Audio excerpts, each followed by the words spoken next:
স্পষ্ট কথা হলো, আজকের পর থেকে যদি কোনো মশা কানের মধ্যে এসে গুনগুন আওয়াজ করে, আমার শরীরের রক্ত থেকে যদি এক ফোঁটা রক্ত তারা চুষে খায়, আমার শরীর থেকে যদি এক ফোঁটা রক্ত তারা বাহির করার চেষ্টা করে, ঘরের প্রতিটা কোনায় কোনায় মশার কয়েল জ্বালানোর জন্য সবাই প্রস্তুত আছো তো ইনশাআল্লাহ? খুবই দুঃখের সহিত বলতে হয়, যখন আমরা রাতের বেলায় খাটের মধ্যে ঘুমাতে যাই, মশার একটা দল এসে তারা কানের মধ্যে গুনগুন গুনগুন আওয়াজ করতে শুরু করে দেয়।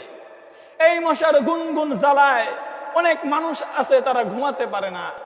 এই মশার গুনগুন জ্বালায় আমাদের আরামের ঘুমটাকে তারা হারাম করে দেয়। স্পষ্ট কথা হলো, আজকের পর থেকে যদি কোনো মশা কানের মধ্যে এসে গুনগুন আওয়াজ করে, আমার শরীরের রক্ত থেকে যদি এক ফোঁটা রক্ত তারা চুষে খায়, আমার শরীর থেকে যদি এক ফোঁটা রক্ত তারা বাহির করার চেষ্টা করে, ঘরের প্রতিটা কোনায় কোনায় মশার কয়েল জ্বালানোর জন্য সবাই প্রস্তুত আছো তো ইনশাআল্লাহ? বয়ানটি কেমন লাগলো? ভালো লাগলে অবশ্যই লাইক, কমেন্ট, শেয়ার করে যাবেন।